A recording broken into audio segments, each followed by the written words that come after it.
E ela falando: "Luciana, mas que legal, e qual que é o seu assunto? Porque você fala disso, você fala daquilo, você fala daquilo". Como uma jornalista, eu sei falar 5 minutos de muitas coisas. Uhum. Qual que é o seu assunto? E aí que eu fui parar para pensar e percebi que o assunto que me acompanha há mais de 30 anos é o autoconhecimento.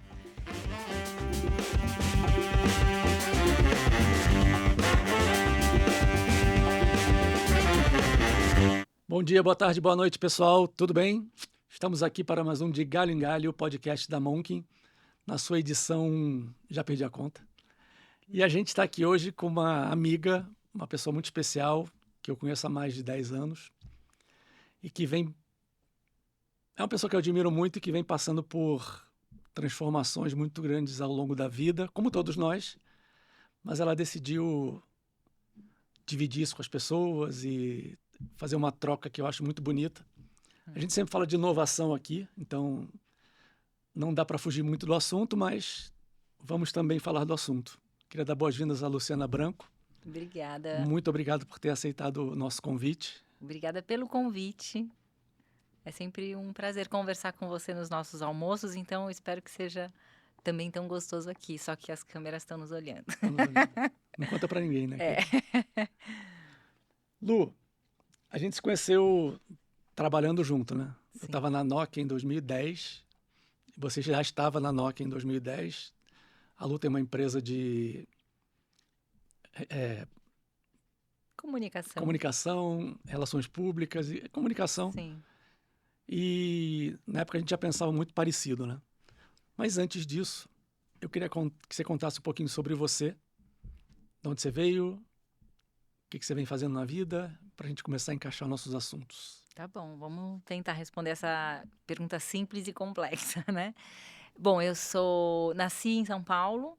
Com 8 anos, a minha família resolveu se mudar para Florianópolis a partir de uma crise familiar e a mudança de cenário pareceu naquele momento para os meus pais, naturalmente, porque eu tinha só 8 anos, uma possibilidade de mudança de vida. Uhum. E de fato foi. Nós vivemos lá 10 anos. Então eu costumo falar que, embora eu seja paulistana, a minha alma é uma alma praiana, porque eu cresci olhando o mar todos os dias. Me lembro de, no momento da adolescência, buscar o mar e começar a entender com a impermanência da natureza, como a vida também é impermanente. Com 18 anos, lá ainda, no momento vestibular, né, o que eu vou fazer? Eu gostava de escrever. E eu falei, peguei a lista de possibilidades e já tinha também uma veia empreendedora. Então eu prestei vestibular para jornalismo na Federal e para administração na ESAG. E eu Uhum. achava que eu ia passar na ESAG e não ia passar no jornalismo, no fim aconteceu o contrário, Na UFSC. na UFSC. E aí para mim foi também um universo que se abriu, porque ao estar numa faculdade pública federal, eu comecei a sair da minha bolha, né, uma bolha de privilégio até então, e aí eu comecei a conhecer muitos outros mundos, muitas outras formas de ver o mundo, e isso foi muito bonito e importante para mim. Uhum. Passados alguns anos, a minha família resolve voltar para São Paulo, e eu posso te responder com... nem sei por que eu voltei. Porque eu adorava morar lá, eu era muito integrada na cidade, e meus amigos, que são amigos agora já de quase 40 anos, mas eu voltei e foi uma volta muito dolorosa, muito dolorosa. Primeiro pela ruptura com o horizonte, né? Uhum. Então, se em Florianópolis eu estava nos meus momentos naturais e humanos de angústia, eu buscava o mar e buscava esse diálogo com a natureza, aqui eu estava fechada pelos prédios. Uhum. Toda a questão das diferenças sociais, né, da violência social que a gente vive aqui aos nossos olhos nos faróis. Então, foi quando eu comecei a me deparar com criança pedinte, pessoas passando, né, necessidades na rua, e eu lembro de estar na cidade e chorar, assim, chorar no trânsito. Um primo meu... Eu fui para a faculdade, eu fiz uma transferência, eu acabei terminando a faculdade na PUC, Mas no meio do caminho eu precisei fazer 6 meses na FAAP, porque não tinha, enfim, era aquelas questões de Créditos, né? créditos, exato. E não tinha, a PUC não tinha naquele semestre, enfim. E aí eu lembro meu primo falar, não, é super fácil você chegar na FAAP, pega a Avenida Rebouças. E eu assim, eu não tenho a mínima ideia do que é a Avenida Rebouças. Então era esse meu nível de relação com São Paulo. Passei anos muito tristes, muito Você mesmo. tinha opção de ficar? Então, claro que eu tinha, mas não passou pela minha cabeça. E hoje em dia eu fico pensando por que que não passou pela minha cabeça. Eu tenho as respostas, né? Acho que era uma pessoa ainda muito pouco amadurecida, embora tenha vivido muita coisa desde muito cedo, pouco amadurecida para falar, não, pode ir, eu fico. Uhum. Uma pessoa, talvez, ainda muito necessitada de uma ideia de família, né? Que eu tinha e que eu buscava construir com a minha família de origem. Uhum. Eh, mas, enfim, voltei, quer dizer, vim para São Paulo, nem sei se o voltei é para lá ou para cá agora, vim para São Paulo, iniciei uma vida aqui, e assim como acho que milhões de pessoas que vêm para cá, é uma cidade que a gente se forja no trabalho. Uhum. Então, o que você tem a oferecer? Comecei a trabalhar, fazendo estágio, enfim, e aí criei uma história no trabalho. Conheci pessoas muito legais como você, que viram amigos de vida, Uhum. a partir dessa que eu chamo essa persona trabalhadora, que eu sempre fui, que eu sempre gostei de ser. Então, e agora com maior compreensão de mim, sempre uma pessoa empreendedora, sempre uma pessoa que gosta da criação. Então, as escolhas, mesmo que pouco conscientes do vestibular, elas faziam sentido, porque foram escolhas que, enfim, incluíam, né, tanto o empreendedorismo quanto a questão da criação, da palavra e tal. E os anos todos vão se passando, trabalhei em alguns escritórios de comunicação, até que aos 26 anos eu estava num escritório ligado ao mundo da moda, e me sentindo muito angustiada. Tinha São Paulo Fashion Week, a gente fazia, sei lá, 7, 8 desfiles, e numa condição de trabalho muito desrespeitosa. Na época a gente não falava sobre isso, né? Uhum. E eu muito incomodada, o escritório crescendo, mas beneficiava aquele crescimento só a própria fundadora. E aí eu e a minha equipe trabalhando loucamente, do nível, se você quer fazer xixi no Fashion Week, você tem que avisar a pessoa, sabe assim, o que é isso? Sim. E aí eu tenho todos nós temos, mas eu tenho um privilégio de escutar muito o meu corpo. Uhum. E aconteceu uma coisa muito louca, porque eu ia trabalhar, eu ficava enjoada. Eu entrava no escritório e eu sentia enjoo de verdade. Eu saía, passava. Eu falei, opa, tem alguma coisa aqui acontecendo. Resolvi pedir demissão, sem saber muito bem o que eu ia fazer, aos 26 anos. E aí, eu gosto muito de trabalhar, eu gosto muito de criar, né? Uhum. Para mim, o trabalho é essa porta que se abre de fluxo da minha própria vida, que está muito ligada à criação. E aí, eu comecei a criar projetos em casa, quando ex-clientes dos escritórios nos quais eu tinha passado começaram a me procurar. Luciana, vem fazer um job. E eram multinacionais. E eu falava, como assim? Eu vou fazer um job para uma multinacional? Eu tô aqui na sala da minha casa. Não tenho nem cartão, não tenho equipe, não tenho nada. E comecei a fazer. Uhum. E aí criei uma empresa que num primeiro momento tinha meu nome, Luciana Branco Comunica, chamava-se. E depois, em 2016, eu repensei a empresa e batizei de Em Branco, porque eu adoro uma folha de papel em branco, como todo mundo que gosta de criar, e claro, com a brincadeira com o meu nome. E aí fui criando isso que hoje é um hub de comunicação, no qual, muito ligado às mudanças de comportamento, que quer muito, busca muito hackear as marcas para que elas consigam não só mais falar, porque acho que já falam muito, mas realizar projetos e eventos que consigam dar um passo relacionado ao impacto social positivo. Uhum. Então, com eventos, enfim. E além disso, nesse caminho todo, especialmente na pandemia, eu fui percebendo que ao longo da vida eu sempre me apaixonava pela paixão do outro. Então aí talvez a gente explique, né? Tudo bem, com 8 anos eu fui para Florianópolis, mas com 18 eu voltei. Por que que eu voltei? Talvez apaixonado pela ideia, pela paixão que os meus pais estavam de voltar. E eu acabei fazendo muito isso com todos os clientes, né? Então a gente se encontrou na Nokia. Qual que é? O que que é pra gente fazer? Então aquilo vira, eu quase que me mimetizo com os objetivos dos clientes. Na pandemia, eu tava conversando com uma amiga e ela falando, Luciana, mas que legal, e qual que é o seu assunto? Porque você fala disso, você fala daquilo, você fala daquilo. Como uma jornalista, eu sei falar 5 minutos de muitas coisas. Qual que é o seu assunto? E aí que eu fui parar para pensar e percebi que o assunto que me acompanha há mais de 30 anos é o autoconhecimento. Eu adoro. Então, assim, toda vez que eu podia, eu parava para ler sobre autoconhecimento. Todas as minhas práticas eram em torno disso. Eu adorava e adoro experimentar rituais, possibilidades, terapias para me autoconhecer. E aí, nisso, eu criei um podcast chamado O Que Sei de Mim, que agora se transformou num portal já com experiências, com conteúdos, enfim. E tenho vários sonhos para essa novo empreendimento, né, de uma certa forma.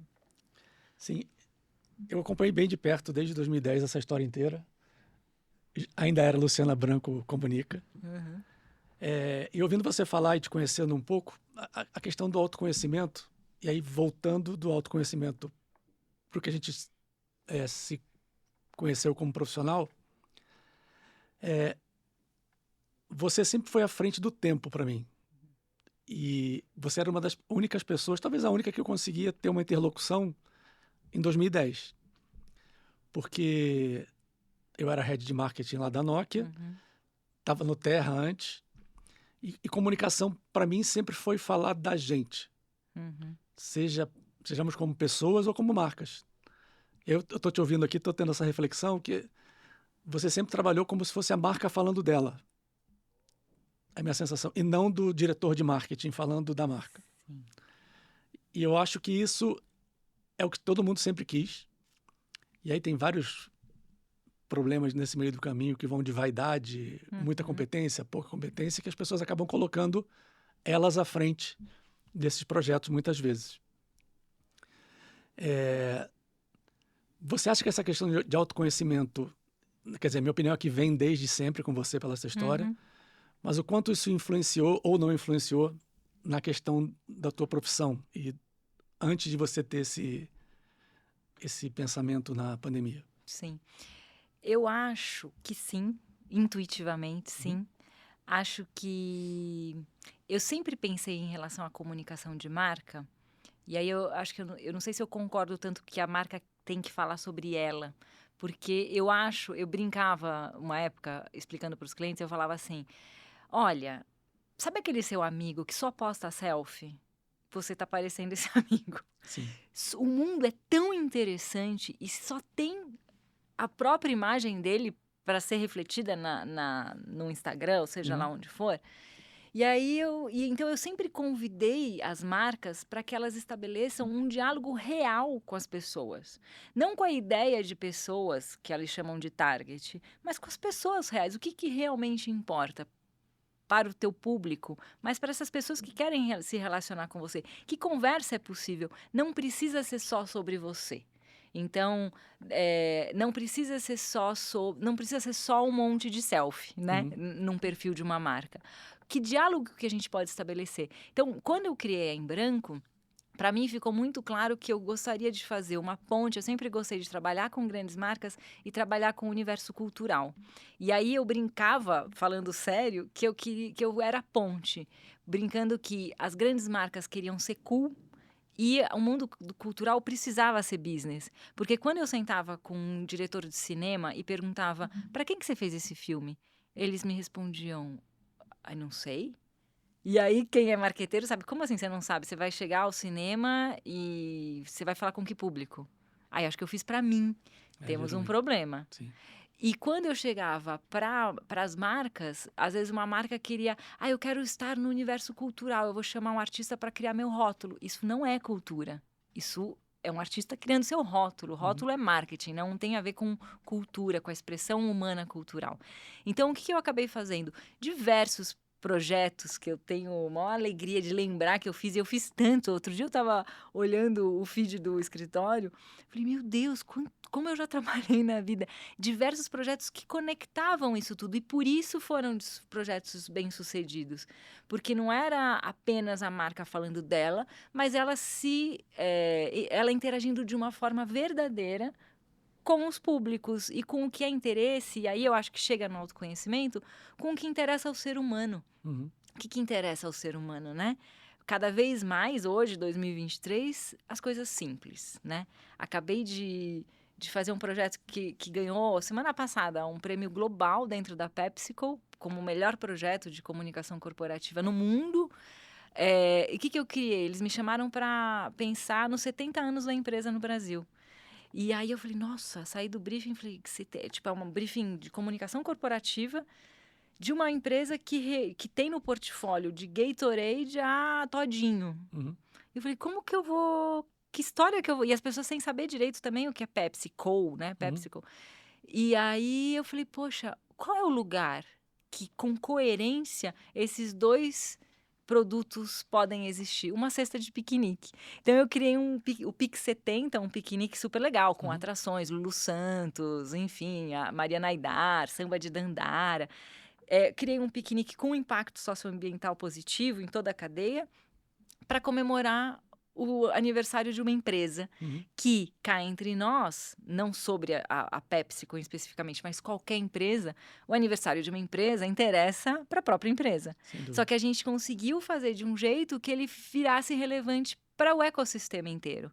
Sim. Então, eu acho que o meu ponto de vista, que eu acho que tem a ver com autoconhecimento, a gente não está sozinho no mundo, né?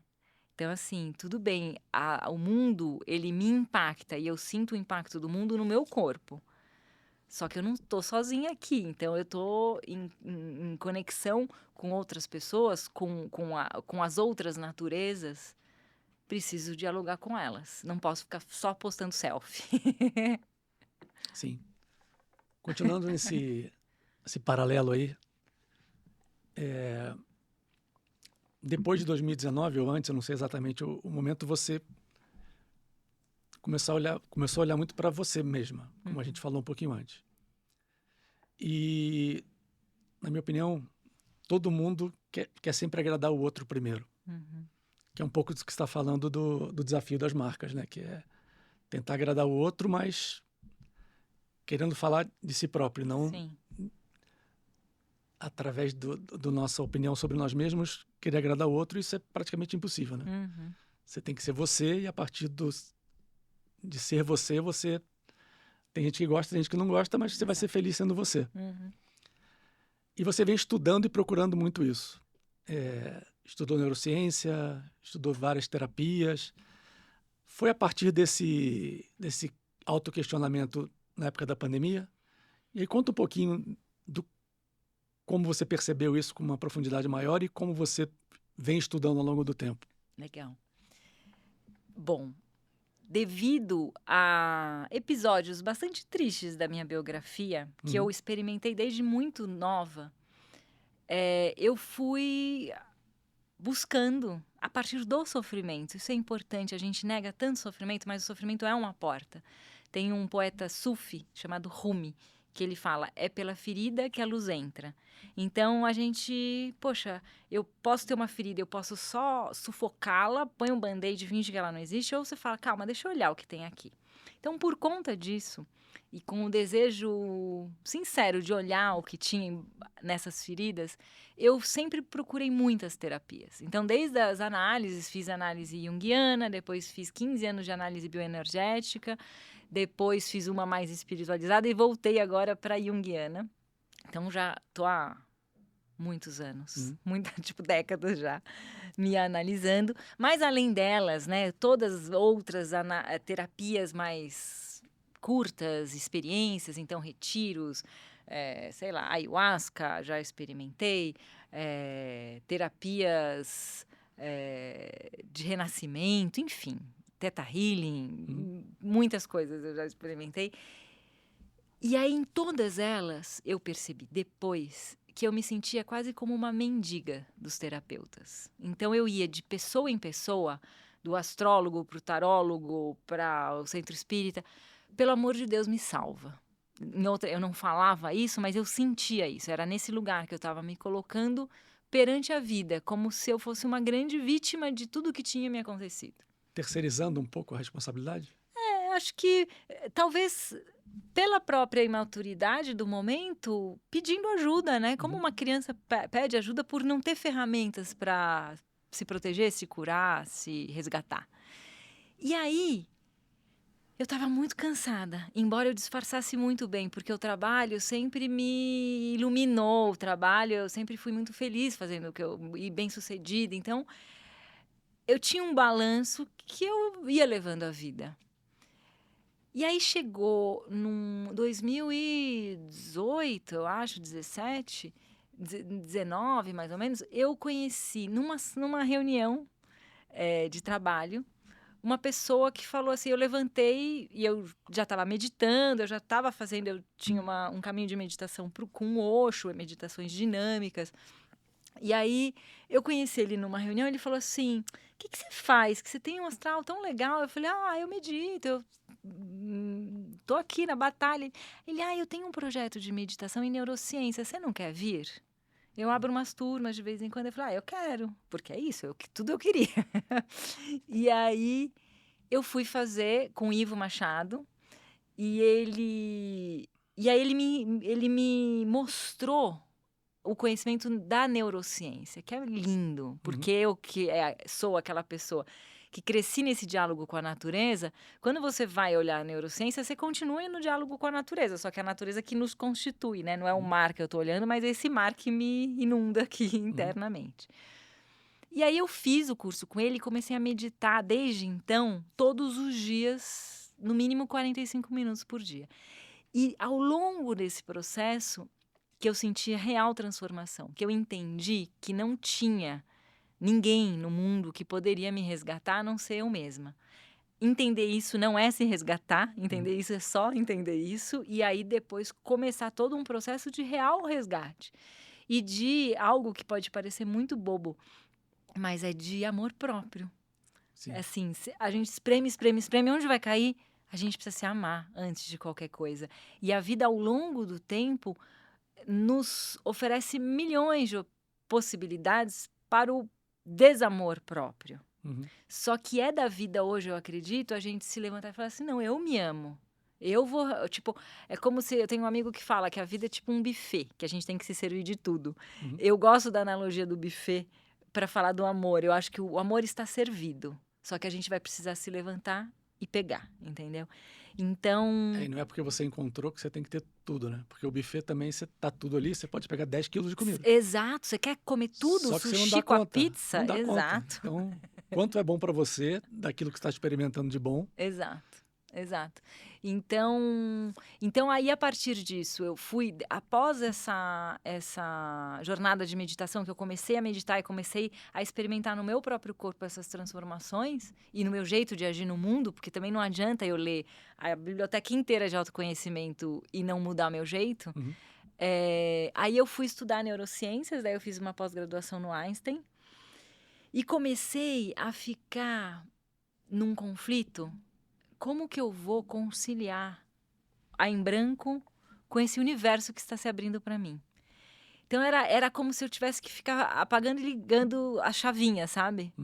E aí um dia eu fiz uma pergunta muito verdadeira na meditação: como que eu faço isso? Tipo, por favor, que isso é uma das coisas que eu mais gosto. Tipo, se a gente pode se comunicar com o que não responde com palavras necessariamente, com esse mistério que é o mundo. Com isso tudo que é muito mais do que a gente não sabe do que o que a gente sabe? E aí eu tive um insight, eu falei, eu vou estudar psicanálise. Eu comecei a chorar de emoção. Falei, nossa, é claro, porque a palavra, a narrativa, nossa, eu vou estudar isso. Aí comecei a ler, fui falar com uns psicanalistas, assim, para me orientar. Comecei a ler Freud, aí o primeiro livro adorei, era um seminário, então é mais fácil de entender. Aí segundo livro eu peguei Totem e Tabu, aí comecei a ler, eu comecei a achar de uma dureza. E eu falei, ai, não sei se isso daqui é pra mim, não. Não sei se esse é o meu caminho. Não acho, eu adoro, acho que existem muitos caminhos, mas aí eu tenho que encontrar o meu, se eu tô no meu caminho do autoconhecimento. E aí eu lembrei que aos 15 anos eu tinha comprado e nunca tinha lido Memórias, Sonhos e Reflexões do Jung, que é o livro biográfico dele, que ele publicou só realmente no final da vida dele. E estava na minha biblioteca, eu já tinha doado 1000 livros, mudado algumas vezes de casa, mas o livro continuava Ele lá, estava lá. sem ler. E aí eu olhei e falei, deixa eu ler esse negócio então. E eu peguei o livro, sabe você encontrar assim, tipo um velho amigo? Uhum. De ler e falar, meu Deus, que bom que ele pensa assim. E as palavras que eu usava e que eu não via, tipo, pessoas usando, ele usava muito mais tempo que eu. E aí, E aí eu falei, não, então eu não vou estudar psicanálise, eu vou estudar análise junguiana. E eu tô fazendo, então, essa pós-graduação no IGEP, que é um Instituto de Ensino, Junguiano de Ensino e Pesquisa, e que é um conhecimento muito emocionante, porque Jung é uma figura que viveu 86 anos no início do século passado, né? Então teve uma obra muito extensa e, mais bonito de tudo, não é uma obra que parte do intelecto, ele parte da experiência. Então, em várias das obras dele, ele fala, eu não vou... Tudo que eu escrevo é a partir do que eu estou vendo no set terapêutico, é a partir do que eu estou sentindo, das minhas experiências com o inconsciente. Porque ele se permite esse diálogo com a inconsciência dele, familiar e coletiva, de um jeito muito corajoso.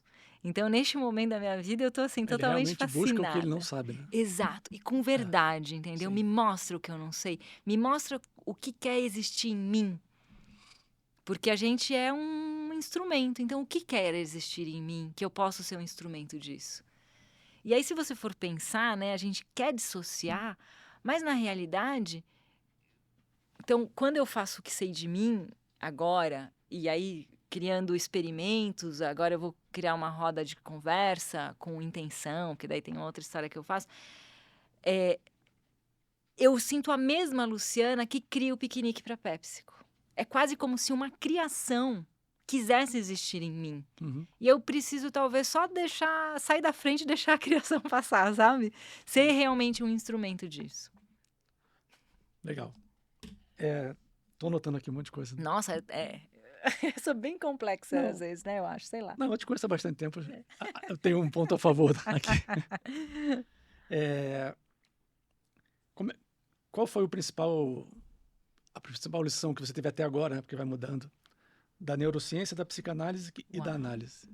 Nossa, a Sim. psicanálise eu vou ter que pular, porque eu não sou uma estudiosa de psicanálise, Não, da mas análise, tá. Mas por um momento foi importante, você foi ali e mudou. Sim. Ah, tá Não bom. é o porquê você mudou, né? Assim, o que você guarda Sim. de cada uma dessas três? Tá, neurociências. Acho que mais importante de tudo muda. Até o nosso cérebro. Então, assim como o mar me ensinou quando eu era criança, que um dia tava mó solzão e depois caía uma chuva e depois o mar subia e depois descia, a gente precisa ter essa certeza que as coisas mudam e que elas podem ser trabalhadas com a prática. Então, as pedras na beira da praia, elas estão contornadas pela água e pelo vento. Com o que estão contornados os nossos neurônios, entendeu? Que ambiente é esse que a gente se coloca, que é um ambiente formado por nossa alimentação, é um ambiente formado pelos nossos pensamentos, é um ambiente formado pelos nossos sentimentos, que vão criando uma estrutura cerebral, e aí física, e que interfere na nossa vida no dia a dia. Daí parece que vai e volta, sabe assim? Então, acho que da neurociência é isso, assim. Existe algo que eu acho que é uma poesia, que é a capacidade que os neurônios têm de se reorganizarem. Chama neuroplasticidade. Então, se você, a vida inteira, sei lá, acorda e tem um pensamento, ai, que saco. Se você se dá conta disso, não vai ser fácil, mas você pode ir treinando.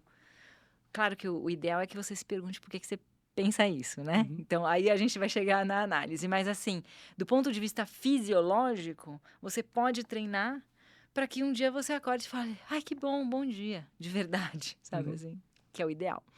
Então, da neurociências, eu acho que essa possibilidade de transformar a vida de um neurônio, a vida, que eu acho lindo.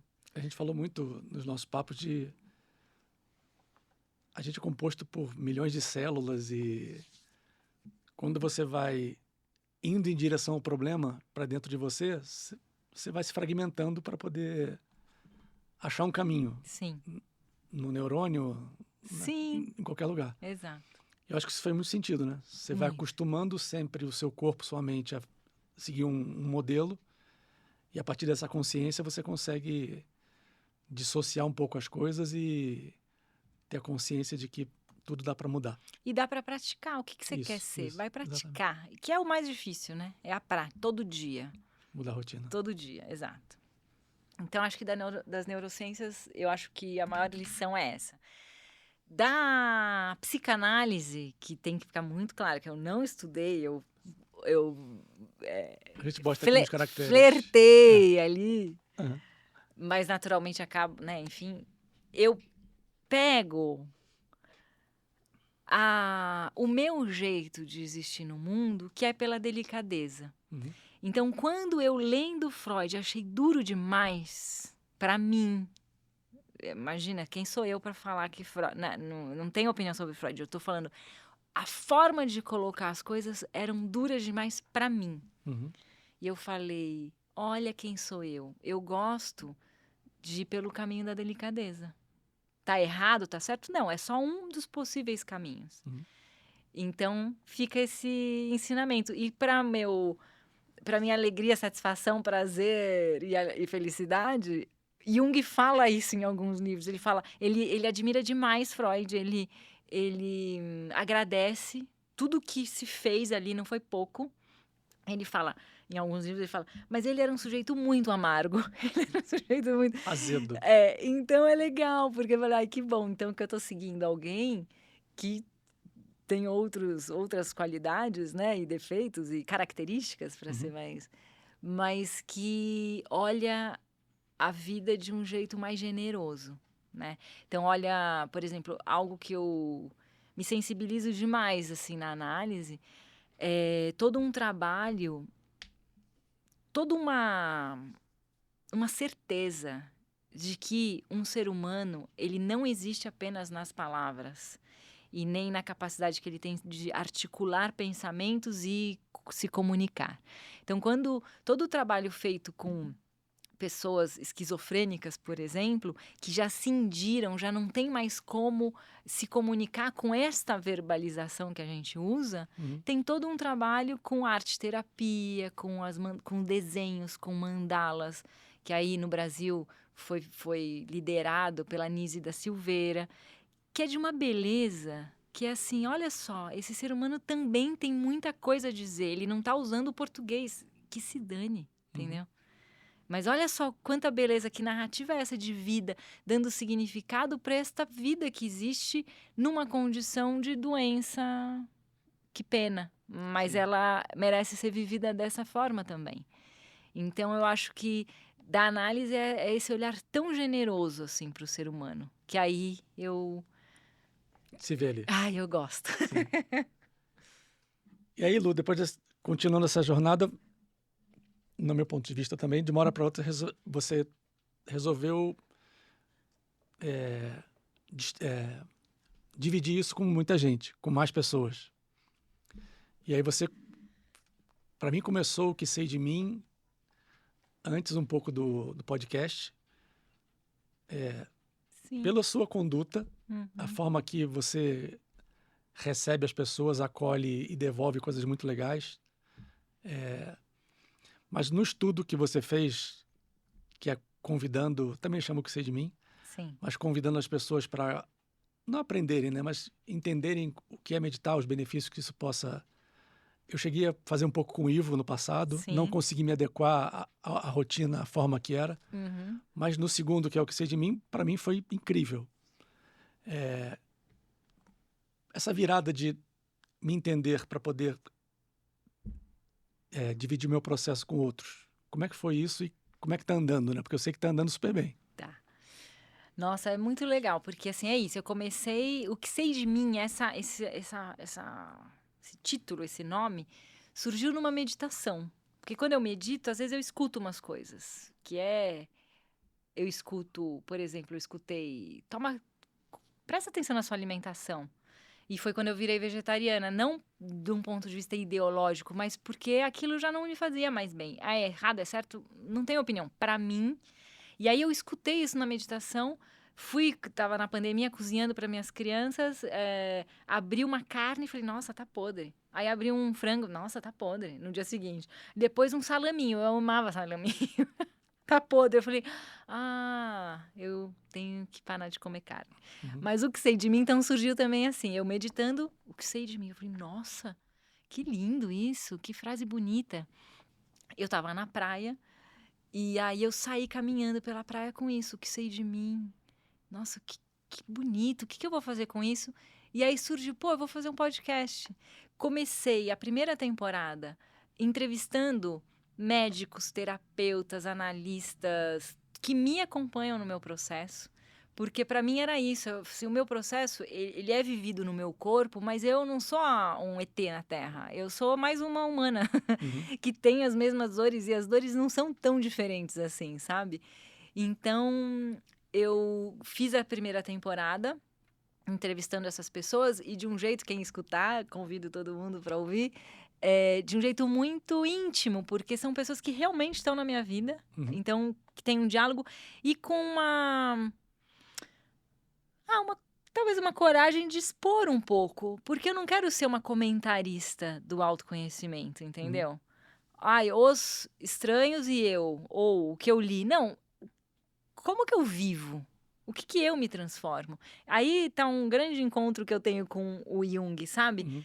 É a partir da experiência, isso que interessa. Porque se dói em mim, eu vou poder dar a mão para alguém que também sinta uma dor. Se eu tô aqui pagando eu sou a iluminada, Não, né? não é o caso. Não vai dar. Até porque não sou mesmo, ninguém é. Então, o que a gente. E aí, o que eu fiz, então? Passei a primeira temporada cuidando disso, passei a segunda temporada falando de sentimentos. Eu entendi que a gente estava muito pouco letrado sobre sentimento e fugindo de coisas que são as mais sombrias, da tristeza, da raiva, da vergonha. Então eu fiz uma temporada falando de sentimentos e algumas pessoas falavam, fala da felicidade, fala da alegria. Eu falei, mas isso a gente tá à venda, tá à venda Exatamente. nas gôndolas. Sim. Eu quero falar do que não se fala.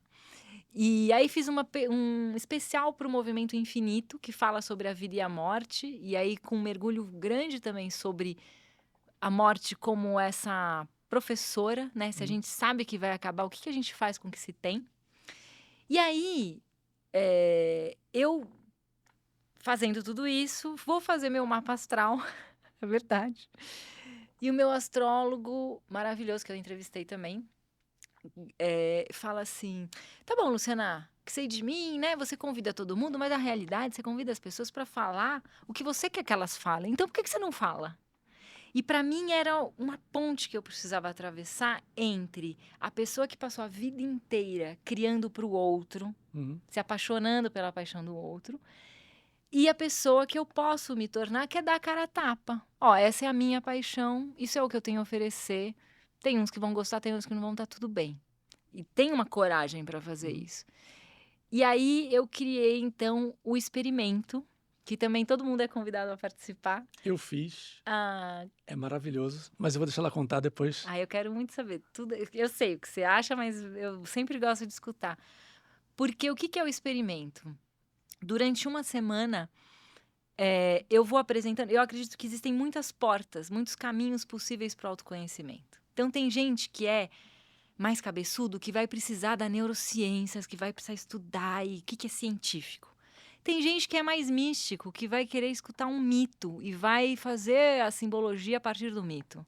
Então, não tem o certo e errado. Tem gente que vai pelo corpo, então vai fazer uma yoga, vai fazer dança, eu não sei. Vai fazer um esporte de alta performance. Tudo isso nos diz sobre nós. Uhum.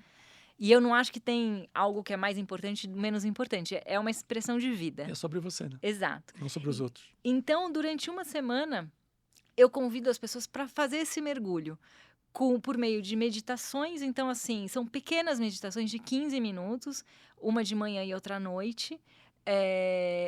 Na hora do almoço, mais ou menos, eu mando, é tudo virtual, então é por WhatsApp, eu faço uma lista de transmissão, eu mando uma reflexão para as pessoas sobre essas várias possibilidades de autoconhecimento.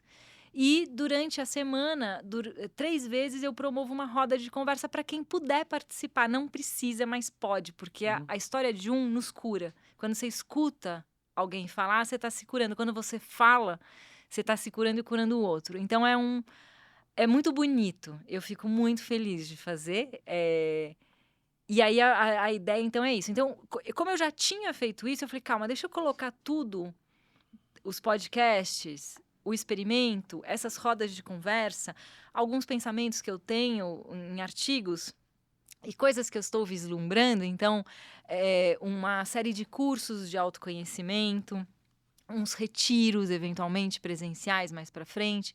Então, assim, eu estou trabalhando com o desejo de fazer do Que Sei de Mim a maior plataforma de autoconhecimento do Brasil, em língua portuguesa e acessível, porque não podemos ficar restrito ao autoconhecimento a consultórios analíticos ou psicanalíticos que custam porque merecem ser, né? Enfim, os profissionais merecem ser pagos. Mas, assim, precisa ser de um jeito que seja para todo mundo. Meu sonho é, assim, que todo mundo tiver, sei lá, tô no metrô, vai demorar? Eu vou fazer uma meditação, então. Vou ver um conteúdo que me faça ser uma pessoa melhor para mim e depois para o mundo. Quando você dá acesso para todo mundo, você traz consciência do mínimo que tem que ser feito. Exato. E essa consciência vai até provocar um aprofundamento de cada um para buscar profissionais para se aprofundar mais ainda. Exato. Mas enquanto está todo mundo perdido, e eu acho que eu posso generalizar dessa forma, e poucos têm consciência e menos ainda têm acesso ao psicólogo, psiquiatra, eu acho que essa iniciativa é muito bonita, muito viável, mas sempre com um esforço gigante que você vem fazendo ao longo da sua vida.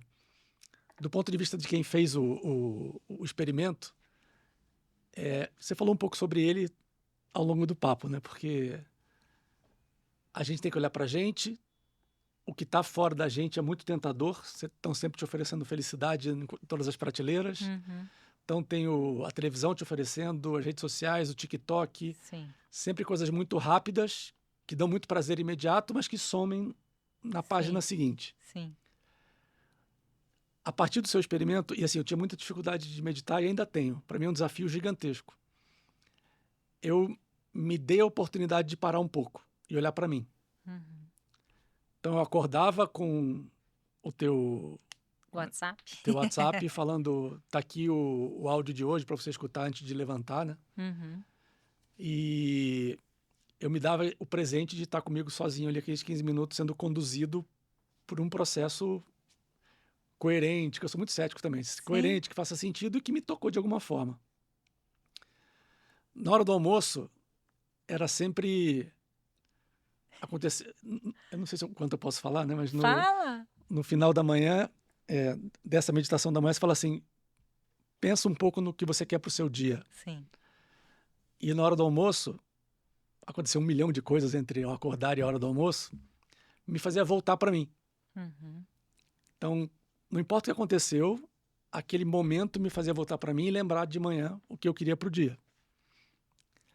E à noite a mesma coisa. Sim. Que a gente chega em casa a 1000, acelerado, pensando em tudo que aconteceu e tudo que vai acontecer no dia seguinte. Então, acho que é um momento primordial de você parar e... Eu estou refletindo agora da missão de você parar e falar assim, calma, vamos recarregar.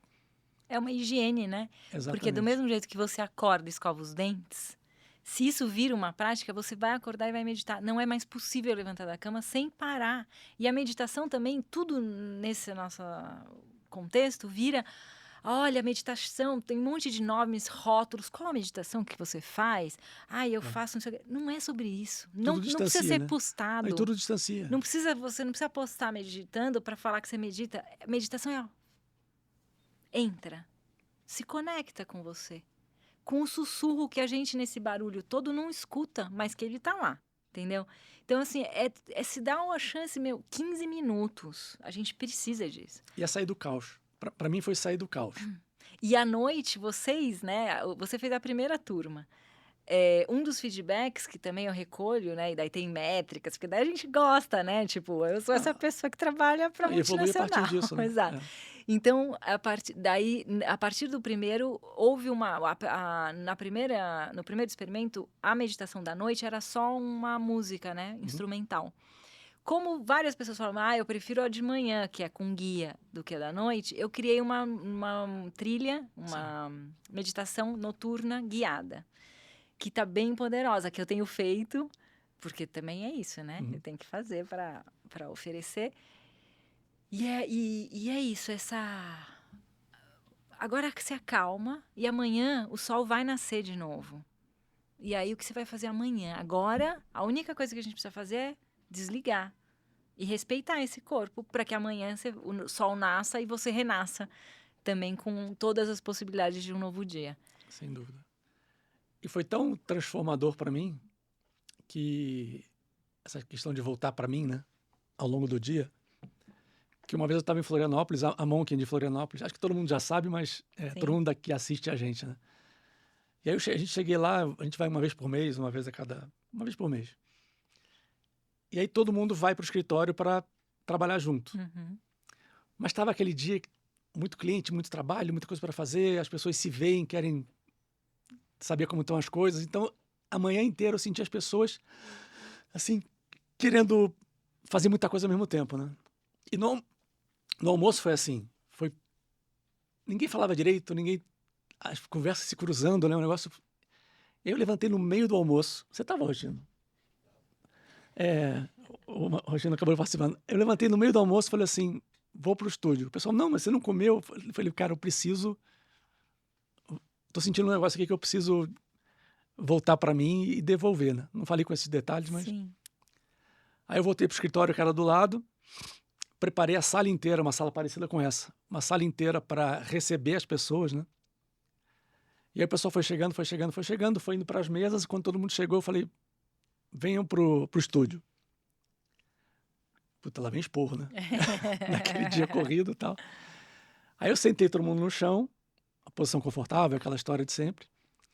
Eu nunca tinha imaginado a possibilidade de eu conduzir uma meditação na minha vida. Para mim era um negócio impossível. Sim. Mas como eu vinha fazendo, eu resolvi fazer do meu jeito. Ótimo.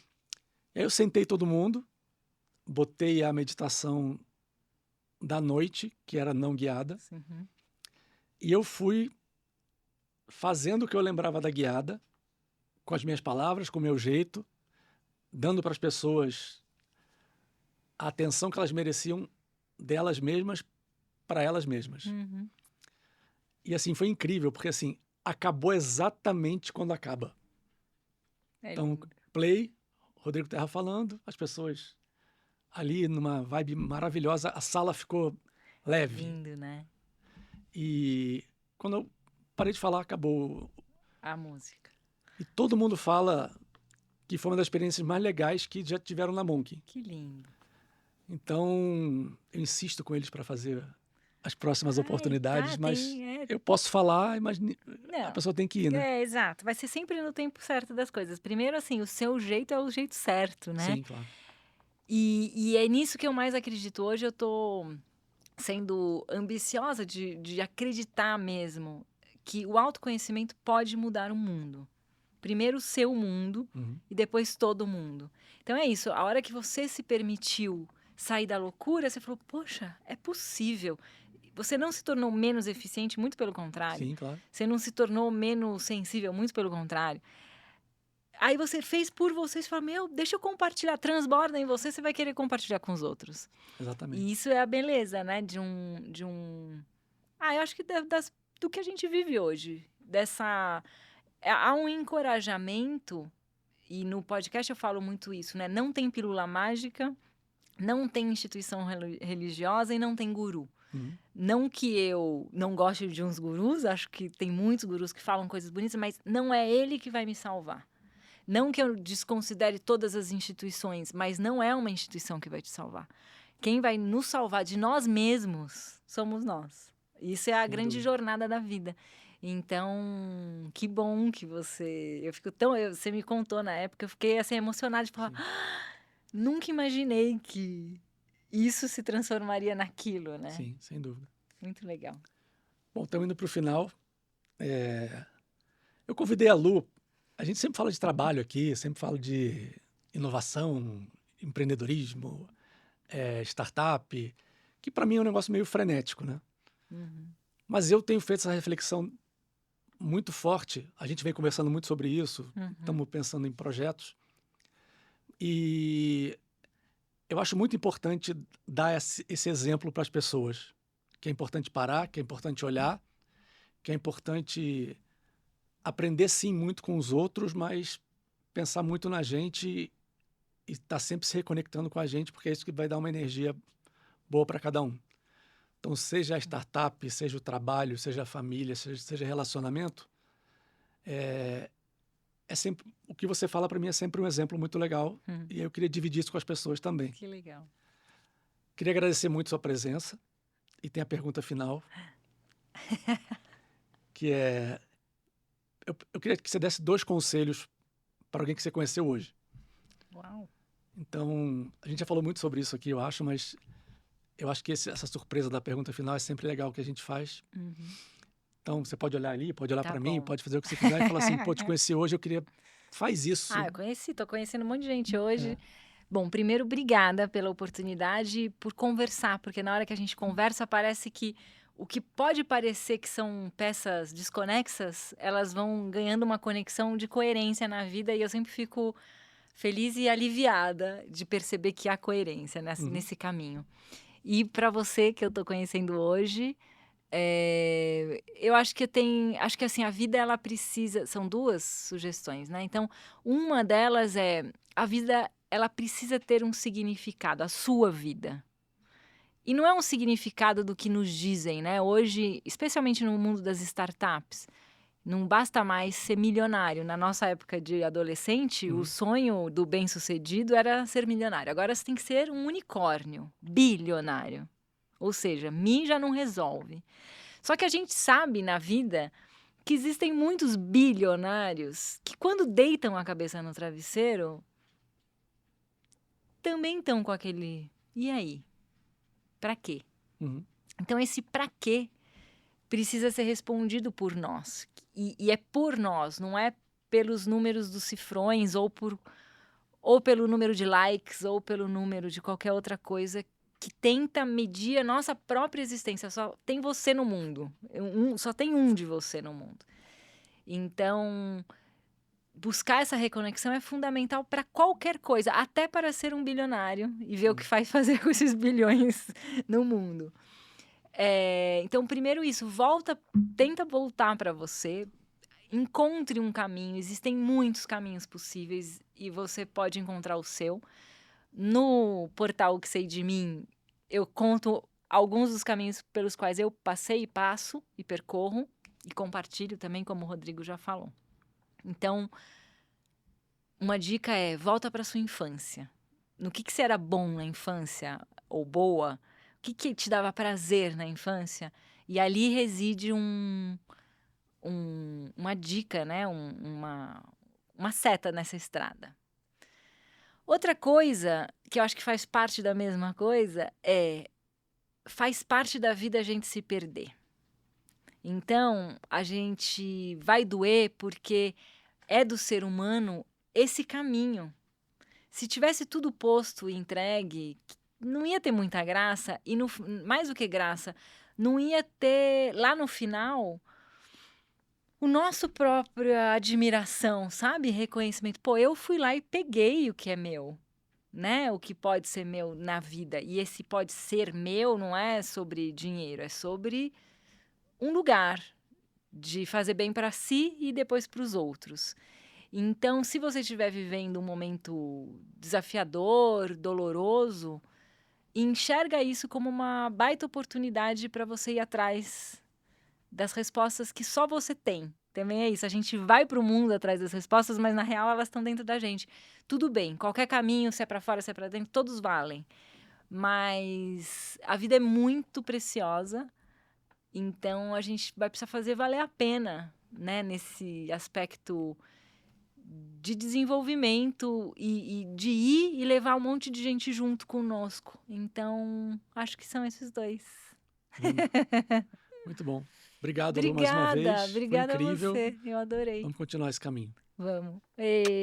Obrigado. Pessoal, obrigado por mais um de Galho em Galho. Estamos aqui encerrando com a Lu. E a gente se vê por aí. Um abraço. Tchau, tchau. Tchau.